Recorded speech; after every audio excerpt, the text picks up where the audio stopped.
Salut à toi et bienvenue dans ce nouvel épisode de Boobisan, le podcast des arts martiaux et de la pop culture. Aujourd'hui, je t'emmène au Japon. Pas celui des mangas, mais celui des montagnes, des fleurs de cerisier et des sabres qu'on dégaine en silence.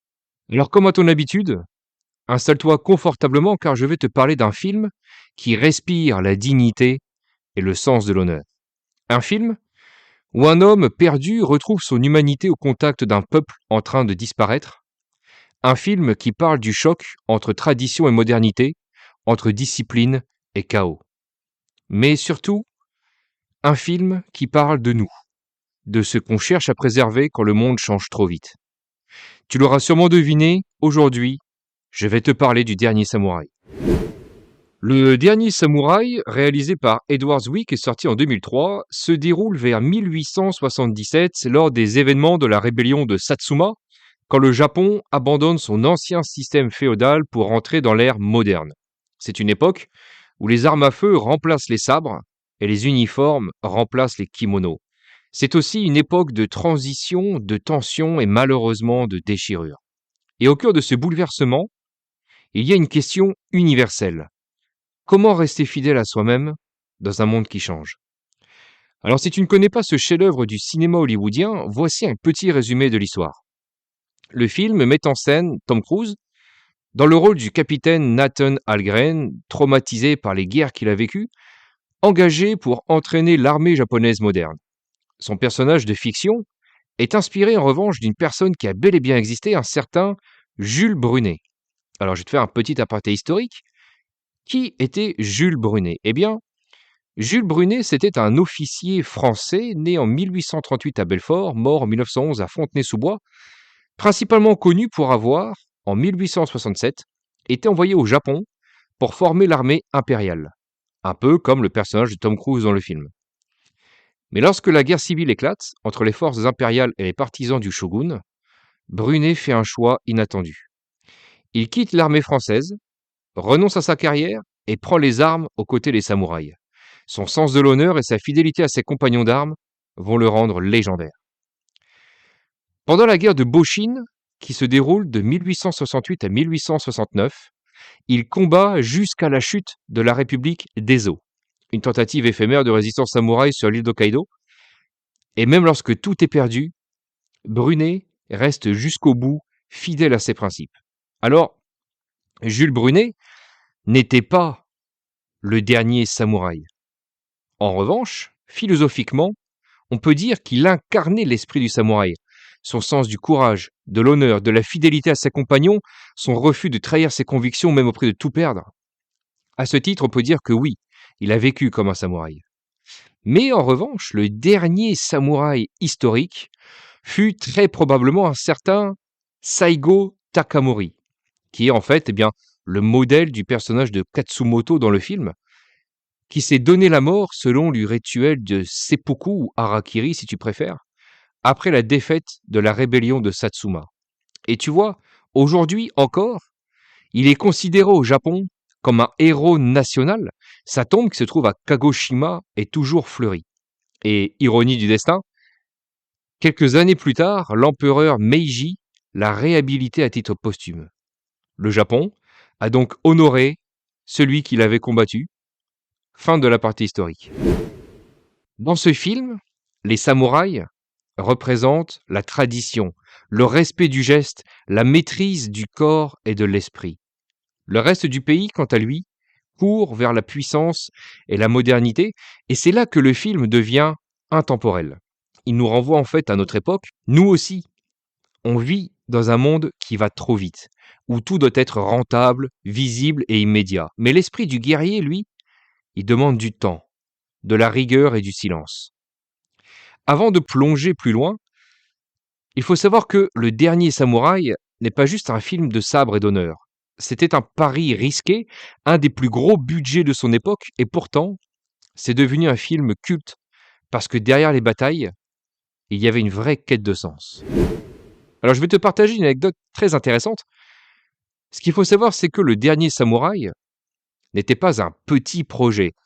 C'était, comme je te l'avais dit, un pari risqué pour Hollywood. Un film historique, tourné en partie en japonais avec un message profondément spirituel et anti-impérialiste, c'est, on va dire, pas vraiment la recette typique d'un blockbuster américain, tu t'en doutes. Le film a été produit avec un budget d'environ 140 millions de dollars, ce qui en faisait l'un des plus gros projets du début des années 2000. Il a connu un succès commercial mondial, rapportant plus de 456 millions de dollars au box-office, soit plus de 3 fois son budget initial, un succès immense pour un film de ce genre. Tom Cruise, qui était aussi producteur, il s'est énormément impliqué dans ce film. Il a suivi 1 an d'entraînement aux arts martiaux et à l'équitation, et a même refusé de tourner certaines scènes d'action s'il ne les comprenait pas d'un point de vue philosophique. Le tournage, quant à lui, a eu lieu principalement en Nouvelle-Zélande pour les grandes batailles et au Japon, notamment à Himeji, autour du célèbre château classé à l'UNESCO. Les costumes, les décors et les armes ont été reconstitués avec un soin exceptionnel. Certaines armures ont même été fabriquées à la main selon les techniques traditionnelles. À sa sortie en décembre 2003, le film a surpris le public et la critique. Certains craignaient que c'était un simple film d'action américain déguisé en drame historique, mais Le Dernier Samouraï a touché beaucoup plus profondément. Il a été particulièrement bien reçu au Japon, où beaucoup ont salué le respect des traditions et la mise en valeur du Bushido. Alors si tu veux en savoir un peu plus sur le Bushido, je t'invite à aller écouter mon épisode sur le manga Le Vagabond. Ken Watanabe, le très grand Ken Watanabe, l'interprète de Katsumoto, a d'ailleurs été nommé aux Oscars pour le meilleur second rôle, une première pour un acteur japonais dans ce type de production internationale. Les critiques occidentales ont souligné la beauté visuelle du film, son rythme contemplatif et la performance sobre de Tom Cruise à contre-emploi de ses rôles habituels. Certains historiens ont même débattu de la véracité historique, mais bon, la plupart s'accordent à dire que le film réussit son objectif, faire ressentir la noblesse d'un monde qui disparaît. Tu vois, ce que le film nous rappelle, c'est que le Bushido, la voie du guerrier, n'a rien à voir avec la guerre. C'est une voie intérieure, une manière de vivre, d'être présent, de chercher l'harmonie dans le geste. Et dans le village des samouraïs, où le capitaine Nathan Algren est prisonnier, tout est entraînement, tout est perfection.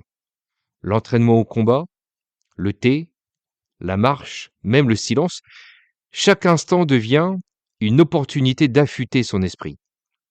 Et il y a une phrase magnifique dans ce film, qui est prononcée par Katsumoto. Il dit ceci: une fleur parfaite est une chose rare. On pourrait passer sa vie à la chercher, et ce ne serait pas une vie perdue. Il parle en fait du cerisier qui est omniprésent dans le film. Le cerisier qui symbolise la vie brève mais belle du samouraï. En fait, si tu veux, dans la tradition japonaise, la fleur de cerisier rappelle que la beauté réside dans l'impermanence. Et c'est exactement l'esprit du Bushido, vivre pleinement, même pour un instant. Ce que j'ai aimé aussi dans ce film, bon, ce ne sont pas uniquement les scènes de guerre, mais c'est aussi, on va dire, la renaissance. Pourquoi je parle de renaissance? Parce que le personnage principal, donc Nathan Algren, il commence brisé. Il est vidé, sans repère, traumatisé par toutes ces années de guerre. Et en fait, c'est en revenant à la simplicité, au travail, à la nature, à la discipline, qu'il retrouve un sens à sa vie. Et c'est fort parce que, ça nous parle à tous. On passe tous par des moments où on se perd quelque part. Mais parfois, il suffit d'un cadre, d'une pratique ou d'un rituel pour se reconstruire. Et le film, il te dit de revenir à l'essentiel. Bouge, respire, concentre-toi. Ne cherche pas à être parfait, mais cherche à être présent. Et c'est aussi ça, si tu veux, l'esprit des arts martiaux, l'esprit du dojo, de la méditation, c'est refaire surface, coup après coup, souffle après souffle. Alors, je vais te partager encore une autre petite anecdote. Tom Cruise, il a pratiqué le kenjutsu. Donc le kenjutsu, c'est le combat au sabre. Il s'est tellement bien entraîné, il a tellement bien appris à manier le katana, à méditer, à pratiquer les salutations formelles japonaises, que Ken Watanabe disait qu'il s'inclinait avec la sincérité d'un vrai élève. Le Bushido, comme je te disais, c'est le code des samouraïs.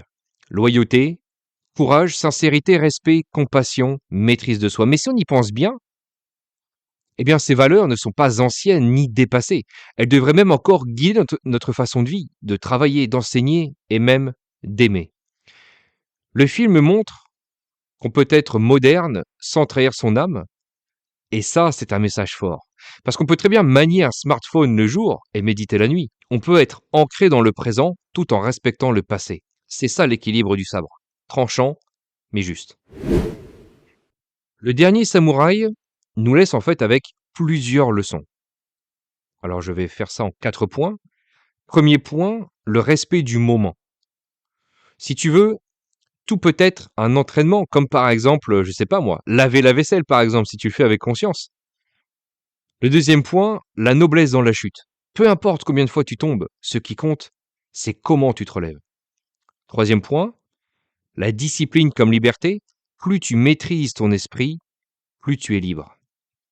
Et enfin, quatrième et dernier point, le courage d'être soi. Même quand le monde te pousse à être quelqu'un d'autre. Et surtout, ce film nous dit une chose simple, la vraie victoire, c'est la paix. Pas celle qui évite le combat, mais celle qui le dépasse. C'est une notion fondamentale dans les arts martiaux. Je t'invite d'ailleurs à aller écouter mon épisode sur le film Kuro-Obi. Tu y retrouveras une réflexion sur ce sujet. Tu l'auras compris, Le Dernier Samouraï, c'est plus qu'un film. C'est une méditation sur la dignité, la présence, la fidélité à soi-même. C'est un rappel qu'un vrai guerrier ne cherche pas à détruire, mais à comprendre, qu'il avance avec humilité, avec gratitude, et que son sabre n'est qu'un reflet de son cœur. Et comme le disait un ancien proverbe japonais, quand le sabre est pur, il ne tranche plus. Il reflète simplement la lumière. Maintenant, prends un instant et respire. Et demande-toi, quelle est ma voix? Parce qu'au fond, il ne s'agit pas de ressembler à un samouraï, mais de trouver ton propre sabre intérieur. Comme à mon habitude, je vais terminer par une petite citation philosophique qui, je trouve, résume parfaitement le film Le Dernier Samouraï. La voici. Ce n'est pas le sabre qui fait le guerrier, c'est le silence entre deux frappes. Cette phrase nous rappelle que la vraie force ne vient pas de l'action mais de la maîtrise. Le silence, c'est le moment où l'esprit se dépose, où l'intention se purifie. Car dans la vie, comme dans les arts martiaux, tout se joue entre deux gestes, dans l'espace qu'on laisse au calme, à la lucidité, à la présence. C'est là que naît la sagesse, et c'est là que réside la vraie victoire. Voilà, c'est tout pour aujourd'hui. Merci d'avoir écouté cet épisode de Boobisan. Si tu l'as aimé, n'hésite pas à liker, à le partager, à t'abonner, à me rejoindre sur Instagram, YouTube. Laisse-moi un commentaire et surtout n'oublie pas que les points racontent des histoires, mais c'est à toi d'écrire la tienne. À très bientôt.